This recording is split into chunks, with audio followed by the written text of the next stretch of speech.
میرے بھائیوں،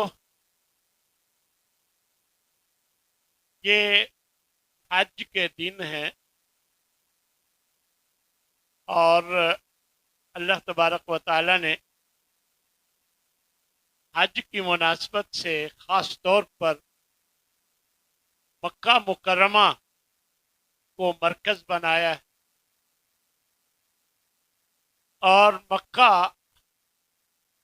مکرمہ کی فضیلت کے حوالے سے نبی کریم صلی اللہ علیہ وسلم کے مختلف فرامین ہیں۔ آج انشاءاللہ اسی موضوع پر بات ہوگی۔ اور جب ابراہیم نے یہ دعا کی کہ رب اجعل ھذا البلد، کہ اے اللہ، اے میرے رب، اس شہر کو آمیناً، امن والا بنا دے، وجنبنی وبنی، اے اللہ مجھے بھی دور رکھ اور میری اولاد کو بھی، ان نعبد الاصنام، کہ ہم بتوں کی پوجا کریں، یعنی بتوں کی پوجا سے اے اللہ مجھے بھی دور رکھ اور میری اولاد کو بھی دور رکھ۔ تو یہ حضرت ابراہیم علیہ السلام کی دعا ہے کہ اللہ تبارک و تعالی نے اس شہر یعنی مکہ مکرمہ کو امن والا شہر بنا دیا، کیونکہ حضرت ابراہیم علیہ السلام نے یہ دعا فرمائی۔ اللہ تبارک و تعالی نے اس شہر کی مختلف موقعوں پر قسم کھائی۔ کہیں فرمایا لا اقسم بہذا البلد، کہ میں اس شہر کی قسم کھاتا ہوں، اور کہیں فرمایا وہذا البلد الامین، اس امن والے شہر کی قسم۔ دراصل روئے زمین پر افضل ترین شہر مکہ مکرمہ، سب سے افضل رسول حضرت محمد صلی اللہ علیہ وسلم اس شہر میں پیدا ہوئے، اور پھر اسی شہر میں وہ مبعوث ہوئے۔ اس وجہ سے اللہ نے اس شہر کو حرمت والا یعنی عزت والا بنا دیا۔ حضرت عبداللہ بن عدی اور رضی اللہ تعالی عنہ فرماتے ہیں کہ ایک موقع پر آپ صلی اللہ علیہ وسلم نے مکہ سے مخاطب ہو کر فرمایا، واللہ، اللہ کی قسم، انک لخیر ارض اللہ، بے شک تو اللہ کی زمین میں سب سے بہترین جگہ ہے، وَأَحَبُّ أَرْضِ اللَّهِ إِلَى اللَّهِ، اور اللہ کی زمین میں سب سے محبوب ترین اللہ کے نزدیک تو ہے، یعنی مکہ ہے۔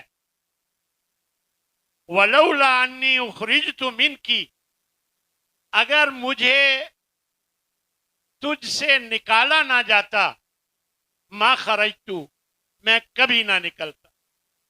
یعنی یہ نبی صلی اللہ علیہ وسلم مکہ کے حوالے سے فرماتے ہیں۔ اور ایک اور موقع پر آپ فرماتے ہیں مکہ ہی سے مخاطب ہو کر کہ ماں اطیبکی، کتنا اچھا شہر ہے تو، من بلدن، تمام شہروں میں کتنا اچھا شہر ہے تو، وَأَحَبَّكِ إِلَيَّ، اور تو کتنا مجھے محبوب ہے، وَلَوْلَا أَنَّ قَوْمِي أَخْرَجُونِي مِنْكِ، اگر تجھ سے مجھے میری قوم نے نکالا نہ ہوتا، ما سکنت غیرکی، تیرے علاوہ میں اور کہیں نہ رہتا۔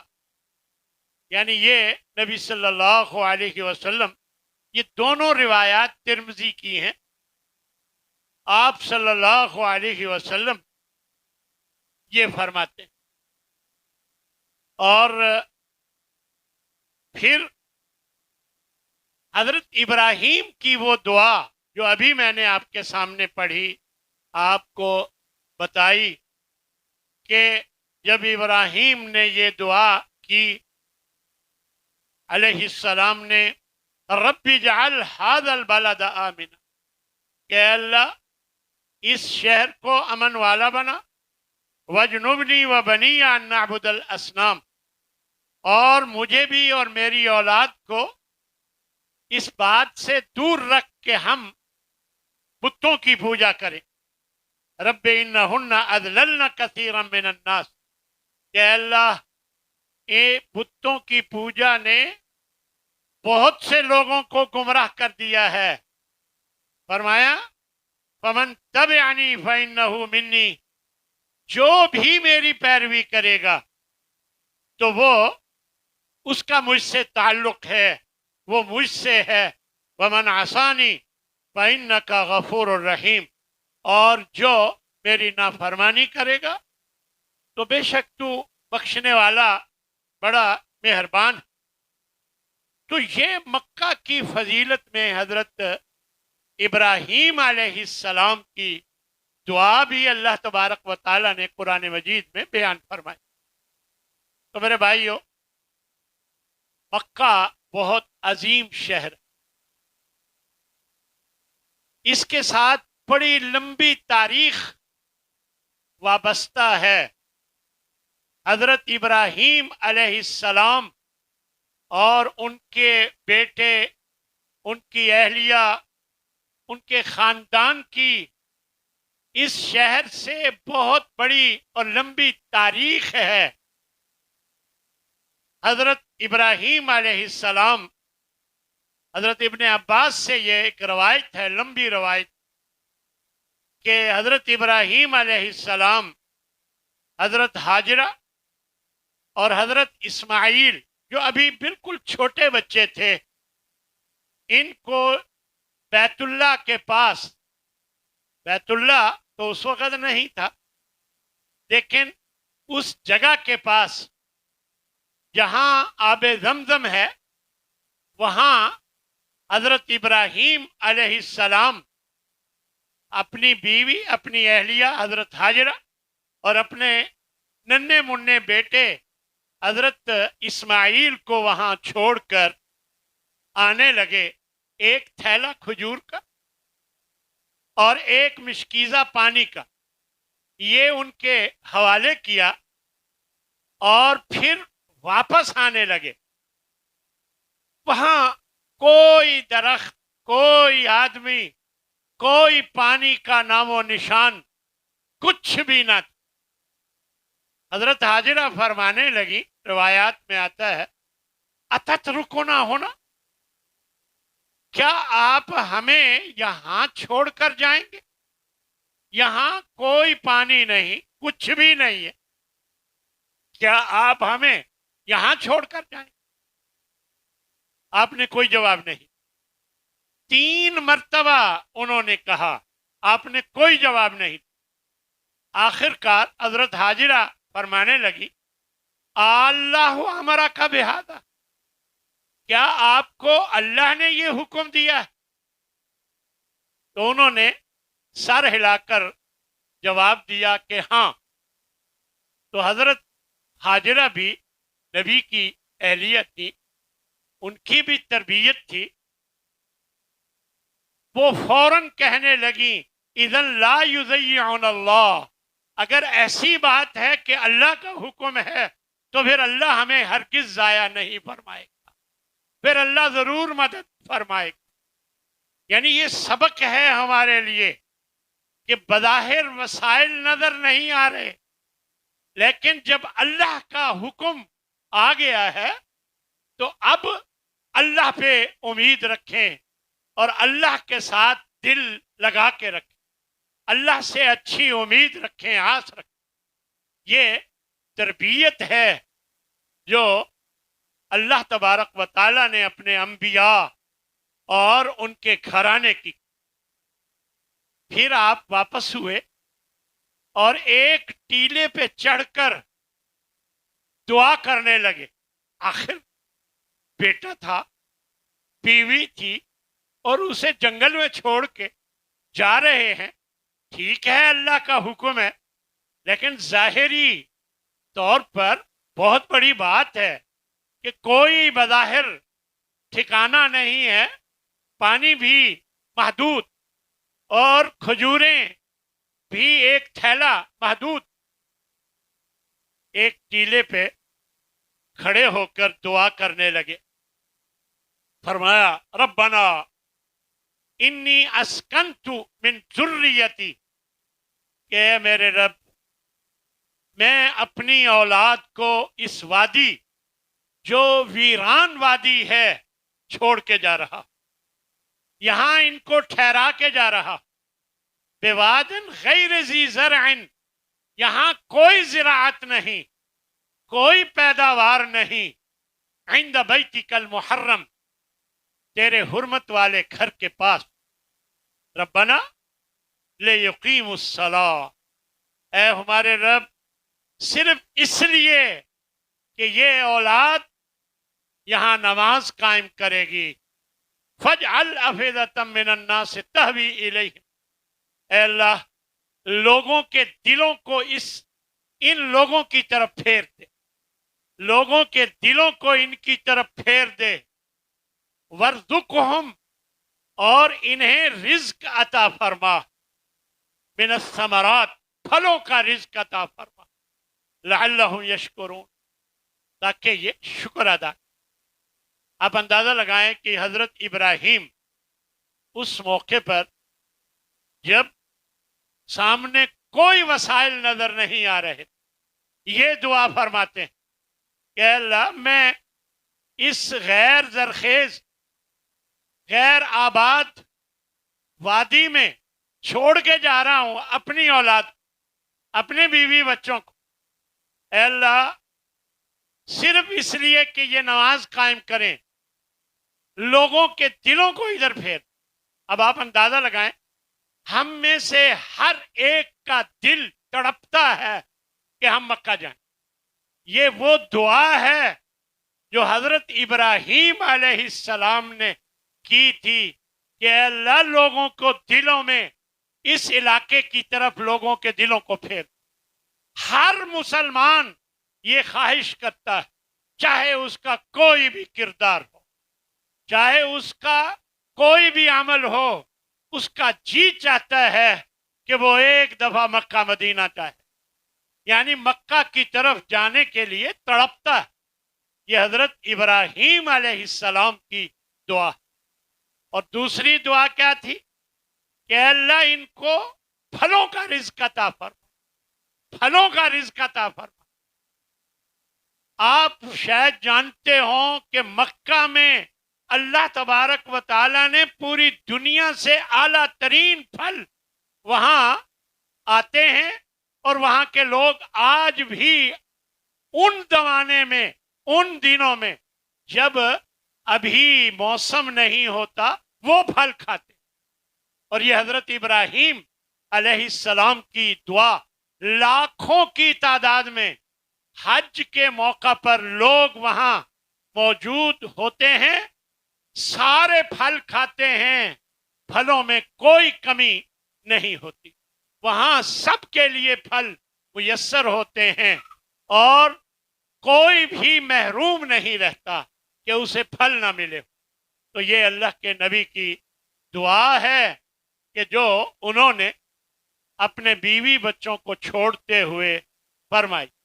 خیر، حضرت ہاجرہ علیہ السلام اپنے ننھے بیٹے جو ابھی بالکل چھوٹے ہیں ان کو دودھ پلاتی ہیں اور خود بھی پانی اور کھجور پر گزارا کرتی ہیں. کچھ دن گزر جاتے ہیں، اب پانی ختم ہو گیا، پانی کوئی نہیں. اب پانی کی تلاش میں وہ بھاگتی ہیں، دوڑتی ہیں، نکلتی ہیں. ادھر ایک چھوٹی سی پہاڑی ہے، پہلے اس پہ چڑھ کے ادھر ادھر دیکھتی ہیں، کچھ نظر نہیں آتا. پھر دور ایک اور پہاڑی ہے،